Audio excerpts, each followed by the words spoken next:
जिस तरह से जाते हुए आयशा ने आपको बताया था कि कुछ ऐसी चीज़ें होती हैं कि जो हमें वापस जो कि है ना वो पॉजिटिव वाइब्स की तरफ लेके आती हैं, कुछ ऐसी न्यूज़ होती है जो लेके आती है। उसके अंदर ये है कि सबसे ज़्यादा पार्ट जो मिसअंडरस्टैंड हम करते हैं बच्चों के बारे में वो ये है कि उनकी कैपेसिटी लर्न करने की, इम्प्लीमेंट करने की, सीखने की चीज़ को हमें लगता है कि हमें जो चीज़ समझ में आएगी शायद वो बच्चा समझ नहीं सकता या बच्चे का इंटेलेक्ट कम है। हम क्यों ना बच्चों को उस तरह से डील करें कि जिस तरह वो अपने आप को एक्सप्रेस करना चाहते हैं। मे बी एथलेटिकली ब्लेस्ड हों, मे बी न्यूमेरिकली उनको ज़्यादा चीज़ें समझ आती हों, मे बी वर्ड्स में वो बहुत अच्छे हों, कोई भी नैक हो सकता है। और हमारे पास एक 10 साल के चैंपियन है यहाँ पे। मौजूद नहीं होता ना, उसके लिए वक्त देना पड़ता है बच्चों को। वक्त हमारे पास किसी के पास है नहीं, पता नहीं हम सब किस तरफ जाना चाह रहे हैं इतनी तेज़ी के अंदर, पता किसी को भी नहीं है, लेकिन सबके पास वक्त नहीं है। लेकिन इसके अंदर जब कुछ अच्छी खबरें आती हैं ना तो हम कहते हैं कि नहीं भाई, इन सारी सफरिंग्स के अंदर, सारे चैलेंजेस के अंदर अगर कोई अच्छी खबर आ गई है तो हमने उसको होल्ड करके रखना है और उसके ऊपर खुश होना है, क्योंकि ये भी हमारा मजहबी फरीज़ा है कि हम खुश हों जब भी कोई अच्छी चीज़ हमारे सामने आए। तो 10 साल की उम्र है इनकी और ये बच्चे जो हैं तालीमी उनकी तालीम जो है ना वो प्राइमरी से शुरू हो रही होती है। लेकिन हमारे साथ जो मूसा बिन उमर मौजूद हैं, उन्होंने किया ये है कि 10 साल की उम्र के अंदर कैम्ब्रिज ओ लेवल्स के तमाम मज़ामीन मुकम्मल करके 7 A+ और A ग्रेड्स हासिल कर लिए हैं और डेफिनेटली ये गैर मामूली सलाहियत का मुजाहिरा उन्होंने किया है। तो मैं ब्रेक में इनसे बात कर रही थी, अभी तो बड़े शरीफ मुझे लग रहे हैं, तो मैंने वालिद साहब से पूछा ये वाकई में इतने शरीफ हैं? उन्होंने कहा नहीं, जब इनके बड़े भाई आते हैं तो बहुत शरारतें करते हैं। तो ज़रा करते हैं बगैर वक्त ज़ाया किए मूसा से बात, और उनके वालिद साहब भी हमारे साथ मौजूद हैं, उमर सलीम साहब, उनको वेलकम करेंगे। अस्सलाम वालेकुम, कैसे हैं आप लोग? Thank you. आप कैसे हैं? I am fine.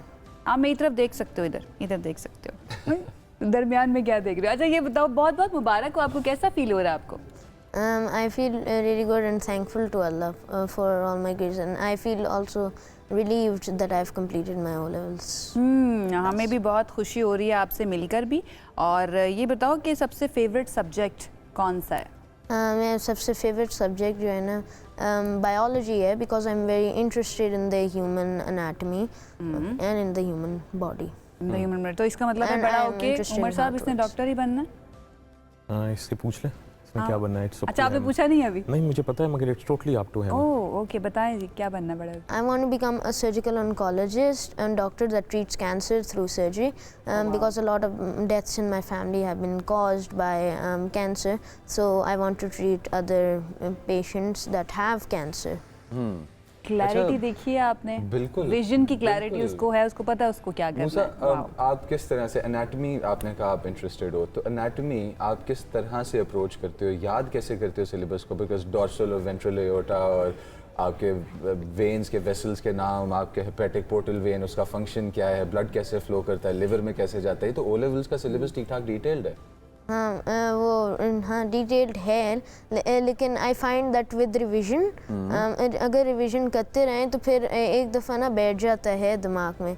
और ना I pay attention during class so that you know I don't have to learn things again and again and again.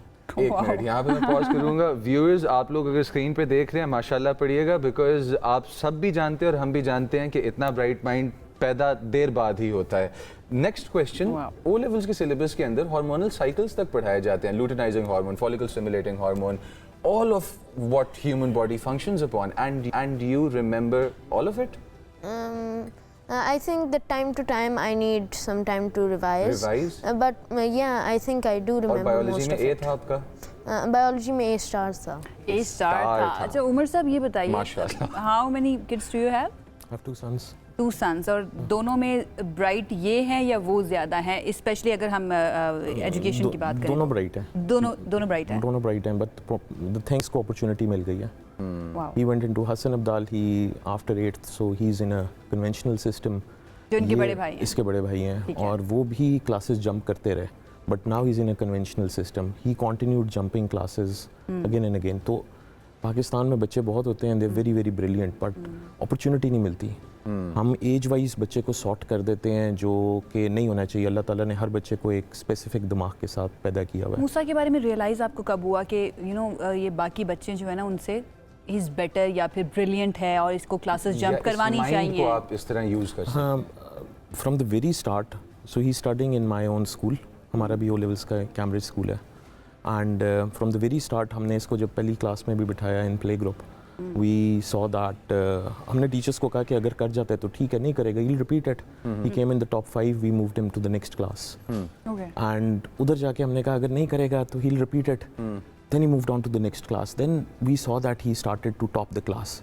हमने कहा चलें अब कर लिया इसने टॉप, आधे सेशन के अंदर ही is done the course, move on to the next class. So he started jumping classes very at a very early age. अब फिर मूसा ने अडैप्ट कर लिया फिर उस वो पैटर्न को शायद. yes, he's adapted that pattern. Challenge आता है and he moves on. 5 compulsory होते हैं, 3 आपके चूज करने होते हैं आपने जिस तरह से ओ लेवल्स डिजाइंड है.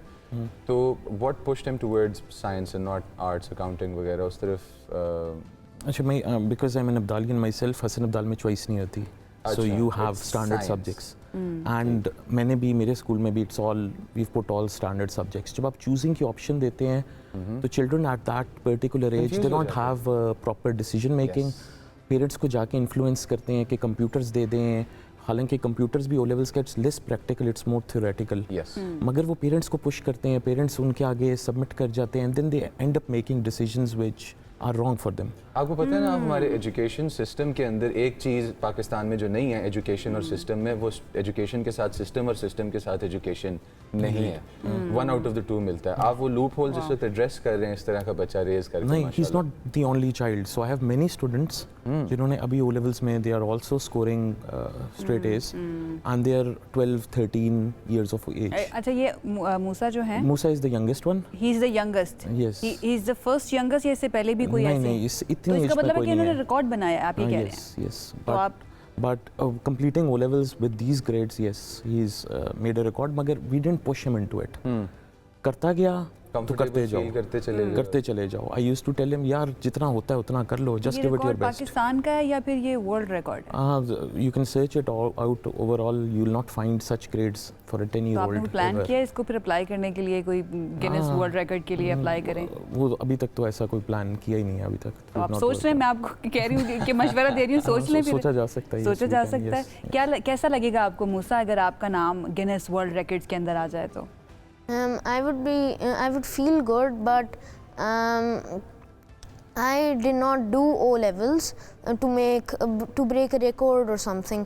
I did it to show my own capabilities and to inspire the other students that this can be possible. Mashallah. Good answer. Mashallah. Very good answer. That's a soulful of fulfillment. Because I used to tell parents, मैं जब parents को call करके कहता हूँ आपका बच्चा is not suitable for this class, please move him ahead. I face a lot of resistance.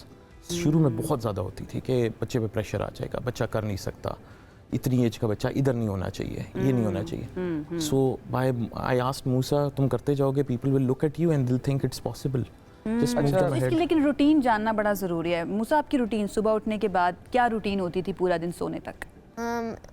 In normal days, when I woke up, I used to go to school, and then I used to study from 8 to about 3, and then I came home, I had lunch, I took a few hours of relaxing, and then शाम को मैं homework कर लेता था. I studied 3 to 4 hours and 3 to 4 hours आप दोबारा से पढ़ते थे फिर?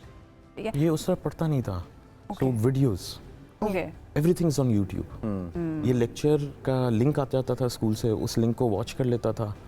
That good enough. अच्छा, सिंस आप बच्चों की एक पूरी फौज है जिसको इस वक्त आप एक नए मिशन पे लेके चल पड़े हैं और बड़े टोन डाउन करके आप बता रहे हैं कि आप कर क्या रहे हैं, पाकिस्तान को इसी चीज़ की ज़रूरत है, ठीक है.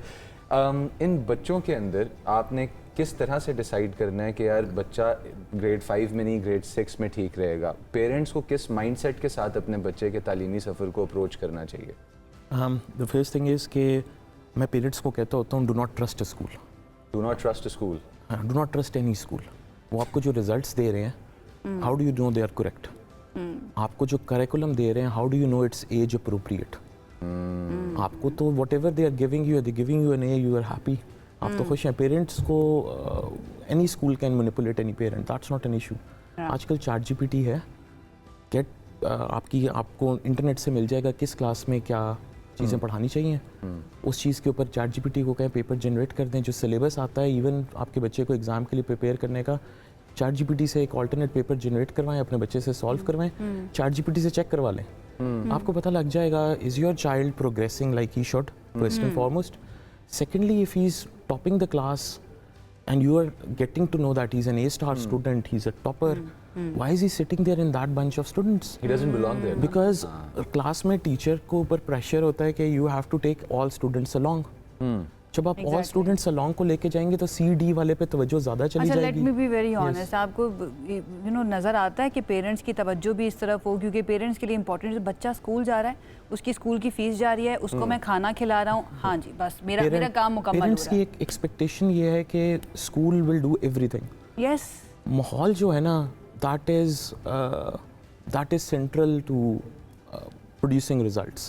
घर हम पे हाफजा मजबूत करने के लिए बच्चों को भेजते हैं और जिनका हाफजा अच्छा होता है हम कहते हैं कि ये बच्चा बहुत इंटेलिजेंट है, हालांकि इल्म का मतलब ये नहीं है. इल्म का मतलब ये है कि आप जो ख्यालात आपको दिए जा रहे हैं उनसे नए ख्यालात प्रोड्यूस कर रहे हैं या नहीं कर रहे हैं, और वो मुझे नज़र आया है मूसा के अंदर. अल्लाह ताला आपको बहुत ज़्यादा कामयाब करे. इन दैट मूसा आगे जाकर आपका क्या प्लान है? मुझे लगता है कि मूसा ने डॉक्टर भी या जो भी चूज़ करना है बहुत जल्दी, जो इन्होंने सर्जिकल ऑन्कोलॉजिस्ट बहुत जल्दी बन जाना है यंग एज के अंदर. क्या ऐसा कुछ प्लान किया हुआ माइंड के अंदर? ऐसा कुछ चलता रहता है मूसा के?